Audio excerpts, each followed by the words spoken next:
And we'll get this fired back up. And while that's logging in, we'll go ahead and we'll segue into our next presentation,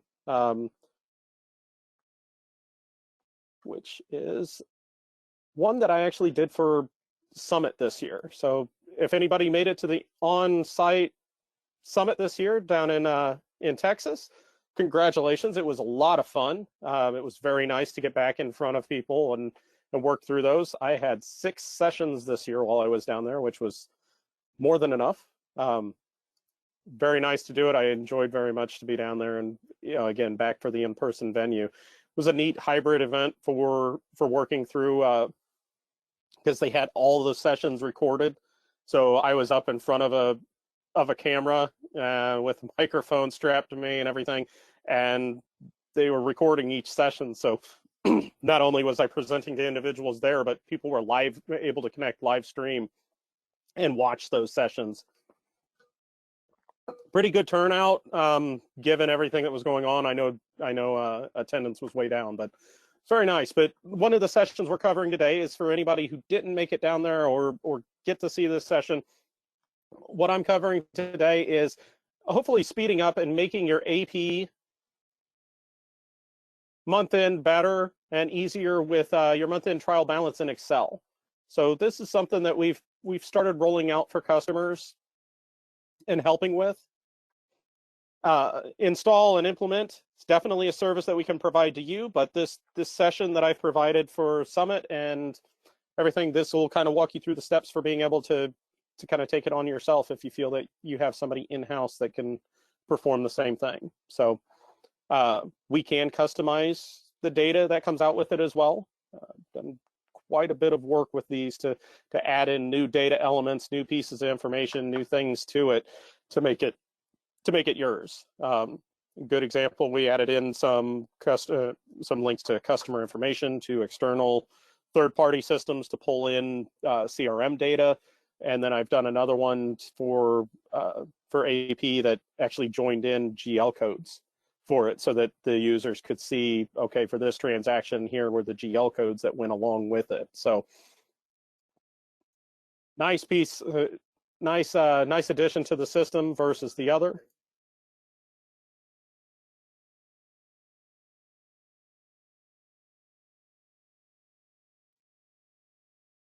And note to self, starting GP mid presentation is not the quickest, but we're almost there. And if this startup option works the way it's supposed to, we should see that pop up as everything else here kind of loads up. So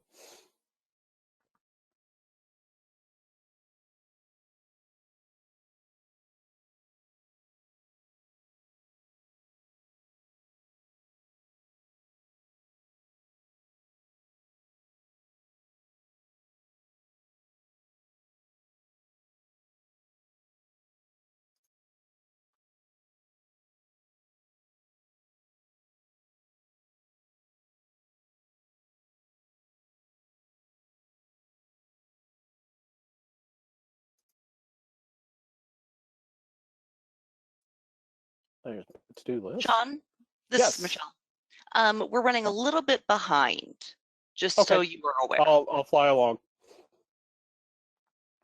All right, we'll let that run and we'll probably see it pop up just a moment. All right, so let's get started. So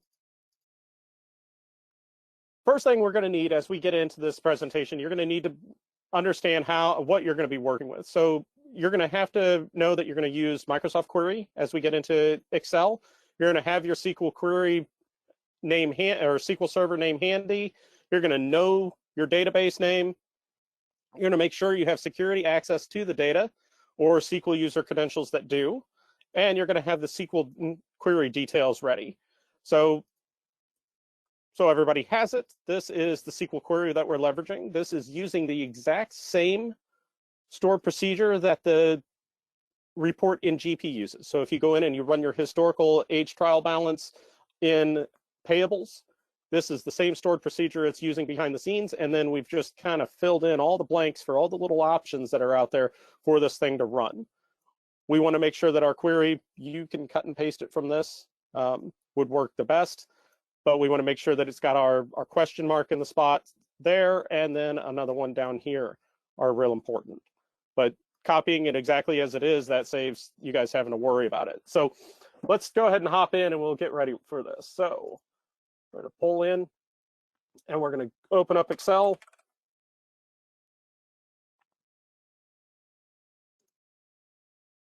And as I said, that stored procedures that's there behind the scenes, we can get in, we can customize that further as need be. So we can add in additional pieces to it as we work with it and add in additional fields. So if it doesn't show everything, once we get just the out of the box one going, then this is definitely a way that we can, there's definitely ways that we can add in additional pieces of data to that. It's pretty decent.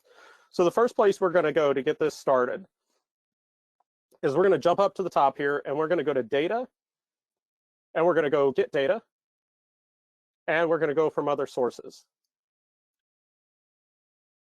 So up the top here, data, get data from other sources, and then we're going to look for that Microsoft query.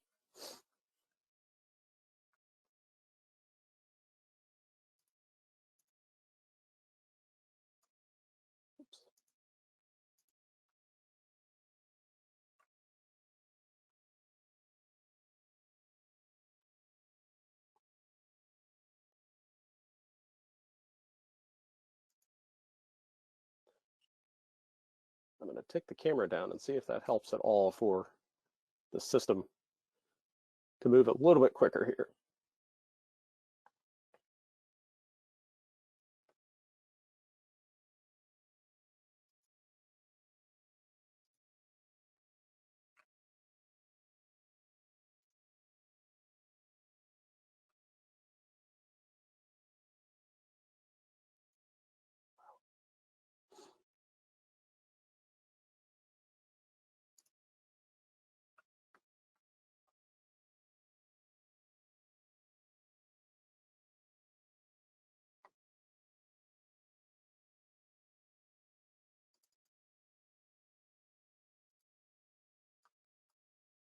All right, so as it pulls open the window for this, we will create a new data source for it. So as it pops up, we'll want to make sure that we create a new data source. One thing that I want to make sure we cover before we do that, before you start down the road of the Microsoft query, make sure that you go ahead and add this in here. So we're going to do this as our first step, as of date, and go ahead and just plug in a date within here, because we're going to need this as a parameter once this pulls up, and we want to make sure we have that established so we don't have to go in and do it later. So first things first, add this into the top of your report, and then back through get data and Microsoft query. First place we end up for this is in the window here for a new data source. You want to make sure that you set this up with a name that you're going to universally use throughout your company, because the same data source for anybody using this report needs to be identical. So in my case, I always use GP Excel. So you're going to say new data source. We're going to say okay. It's going to pull open the option here for, okay, what do you want to call this? I'm going to call this GP Excel TTI. Scroll to the bottom and find your SQL Server native client. You can use this or SQL Server. Either one should work, but usually I use the native client at this point. And then I hit connect. And then the connect window pulls open. I have to have my SQL Server. That's what I was mentioning. So I'm just going to snag that from my management studio. Should look something like this. It's usually just the name of your server. I'm going to go ahead and turn on and use the trusted credentials. That means that it's using Windows authentication when it runs through this. And then I'm going to choose my database. So I need to have my database name for this at this point. I know I'm working with Fabricam and it's 2. And I say okay. Select a specific data source. I'm just going to grab the very first thing I can find. Usually the AC column is what I like to grab first. And then it pulls us back to our window. So we've created our new data source. This is a one-time thing. I can utilize this for any other Excel reports that I'm going to create. I'm going to say okay to that. Next window that pops open is the choose column. So we chose that AC column. All I'm going to do is grab the very first one from that, because all I want this to do is establish and put together my my data connection at this point. I just wanted to build that out for me. I'm not looking for any other elements to this. I just wanted to build that data connection for me. So I'm just going to go through next on each one of these. return data to Microsoft Excel, and say finish. I'm going to find the section that I want it to go to, wherever that may be, and I'm going to say OK. All right, so now that it's got the data thrown in there, the next step in my process is, in this, all I'm going to do is go back up to data, go to properties. In here, there's the connection properties to the right-hand side. I'm going to go to definition, and then this script right here. So what we just did a second ago in the Microsoft query was building this out. So all of this stuff, so I didn't have to type it in and all that jazz. It got all built out for me, and it's nice and neat. This same process would be done on every single computer the first time around, getting that data source, that data connection set up, that ODBC connection set up, and everything. You would do that one time around to get that configured. And then after that, everything else would just fall in place. But now I'm in my section here. I'm in my connection properties. I've gone to the definition tab. I'm going to take that query that I showed just a moment ago. I'm going to copy this exactly as it is. Go back to Excel and paste that in place. And then I'm going to say OK. And this is why I said we needed to make sure we had our parameter in there to begin with, because as soon as I do that, it's popping up and asking me where I'm getting my as of date. So remember, we're looking at our historical document at this point, which means that the way that this functions is I can go back and rerun this for March and April and June and July of this year without any changes in the way that the data should look. So what this is looking for is our as of date. So I'm going to select that field that we populated up here with it. And then I'm going to check these boxes here for use this as a reference for future refreshes, and refresh automatically when this cell value changes. So as soon as I change this from 4/20/2027 to 21, it's going to rerun my data. So I say OK to this. I just have to do that one more time because there's that as of date, and then there's another like end date that's in there as well. I just want to, both of those have to be filled in. So it's just part of the report, the way that it functions. But I would select each one of those, say OK, and then say OK. And once that's completed, now I've got my historical age trial balance for accounts payable, displaying data. Now this is the raw data from the stored procedure. Nothing is named pretty at this point. If you want it to be named pretty, we can get into the stored procedure and we can rename the columns and do all of that type of stuff to make it really nice and neat. Or as you're creating your, what I always expect to happen, your pivot tables off of this, you can rename and make them nice and neat after that as well. So what we do is we scroll over to the right here. And what it did is as soon as we threw this in here, just threw our parameter over on the right-hand side, what I'm going to do is I'm going to leave that where it's at, but let me just change this real quick. And let's change this to the 25th. And just so you can see, as soon as I key off of that field, it'll spin for a second, running the background query for it.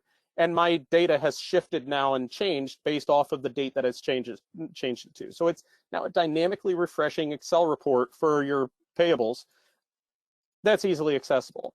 Now, again, data doesn't look beautiful yet, but we can make it nice and neat by taking this and inserting a pivot table to run off of that data set to make it look nice and neat. So we come out, let's say we want the vendor, and then we want our aging buckets. So we should be able to come through and find our aging buckets. Now the aging buckets in here are not named nice.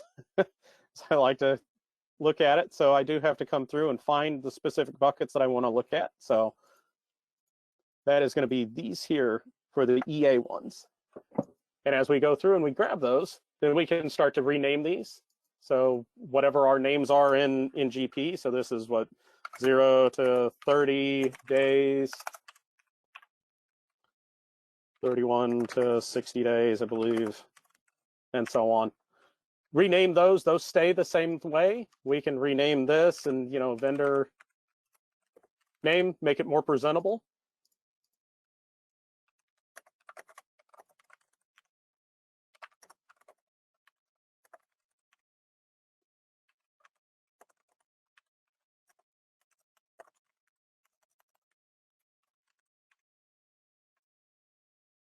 I feel like I should be putting something different for as it gets this high up in the aging days. There should be other names used for these. 181.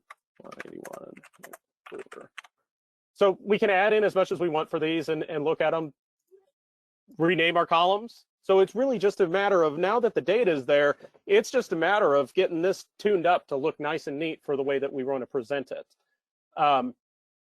Pivot table is an excellent way of being able to display these types of things.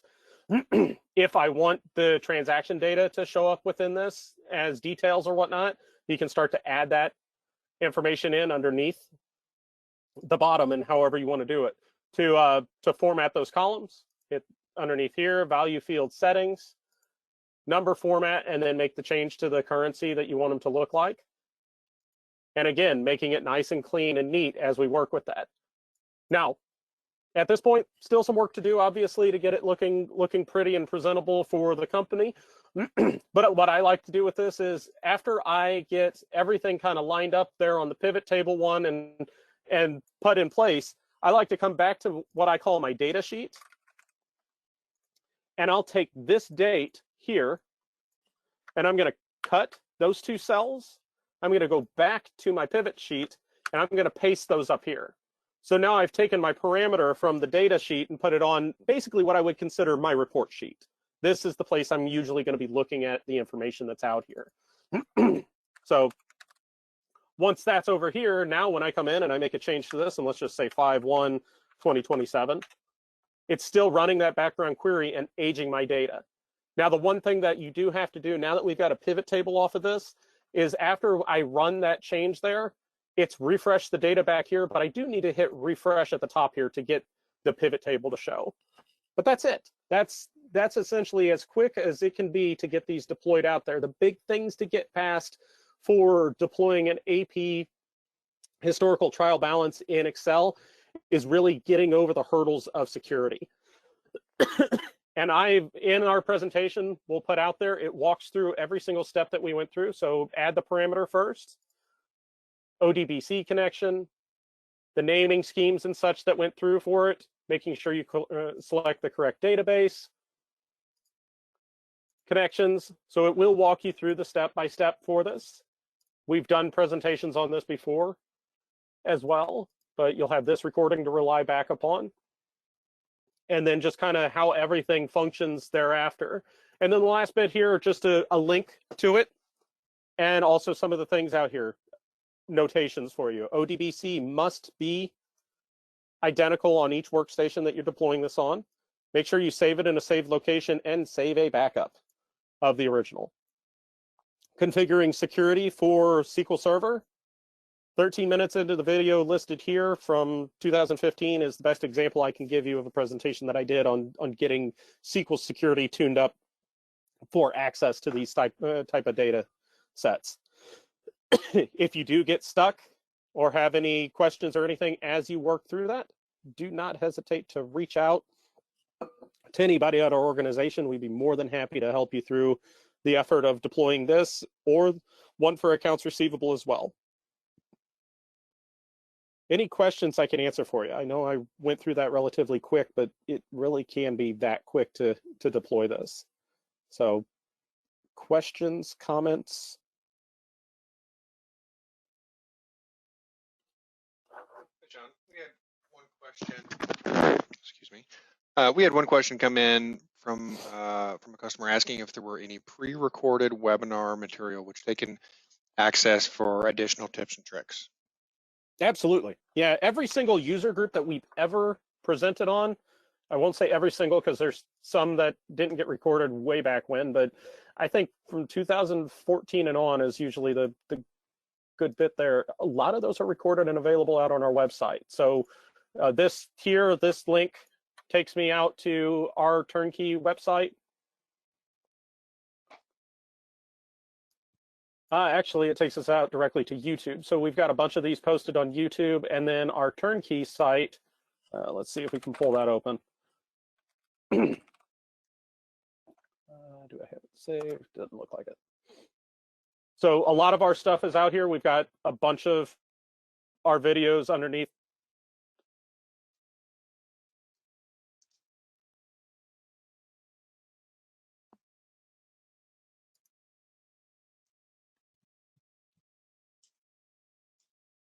Oh,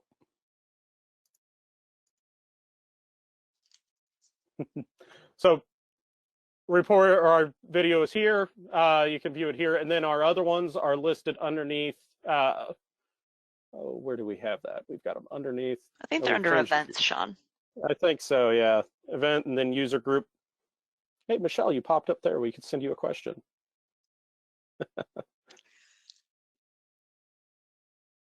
But yep, should be able to come into the events. And then underneath here, we have all of our previous user groups that have been recorded. At least the majority of them. I think I don't see any missing, but yeah, 2014 and on, they're out here. So a lot of good material out here. Definitely ask the question if you're looking for a specific video or something, and we can help you dig it up from where that actually showed up. So a lot of good material there, a lot of good material on YouTube underneath our channel. And then, of course, the internet is a vast world of knowledge. A lot of people have done a lot of things. So we'd be more than happy to help point you in the right direction. Other questions? If not, I'm going to leave you to Michelle and the other team here. I do appreciate your time, and look forward to seeing you all here hopefully sometime soon in the future. Thank you very much. Thanks, Sean.